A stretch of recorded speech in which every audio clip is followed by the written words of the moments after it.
Still some confusion over whether or not American families will be allowed to adopt Russian orphans. Last week, a Tennessee mom sent her 7-year-old adopted son on a plane back to Russia all by himself with a note saying she wanted to return him, triggering outrage. Yesterday, a foreign ministry spokesman announced adoptions were suspended, but then the U.S. State Department came out with a conflicting report. We are not aware of any change in Russian policy, and we would hope that we can reach a joint understanding with Russia next week so that these adoptions can continue. And joining us now from Boston, Alisa Karwowski, a mother of 2 adopted children from Russia. Alisa is also the author of A Guide to Russian Adoption. Good morning to you. Good morning. So what's your assessment of the current situation?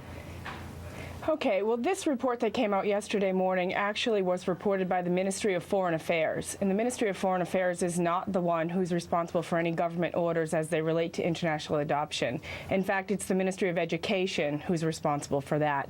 Ministry of Education is responsible for children that are orphans, that they are putting them on a database. They're responsible for the 3 refusal visits that Russian citizens have to do before a child is eligible for an international adoption.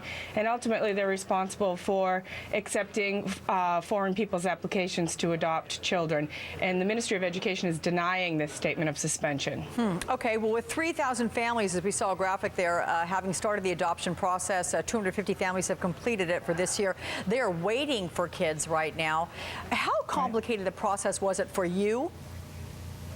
It is a complicated process, and I think obviously these issues are compounding the international adoption process.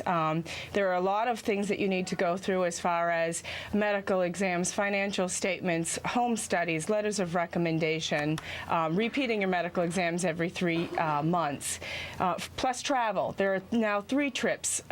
People are responsible to go over to meet the child, officially accept the referral of the child, sign a statement saying they want this specific child. Then they fly home. Then they're invited back by the Russian Federation for the court hearing. Then they fly home. Most often do, because they have to wait 10 business days before they can ultimately take the child as their own.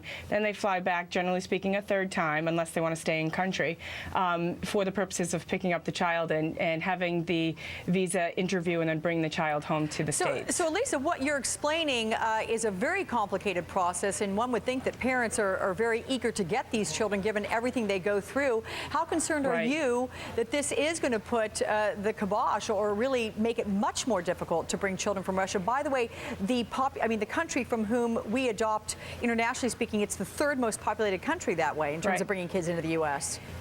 Absolutely. I have to say I feel confident that this is going to be resolved. President Medvedev has invited Barack Obama to Moscow for a meeting on April 20th, where they will discuss the need for a bilateral treaty. I know that Obama has already said that he agrees that this is necessary at this point.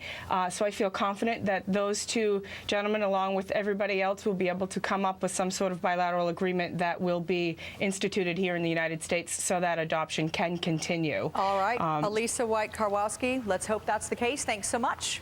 Thank you. There's some welcome news.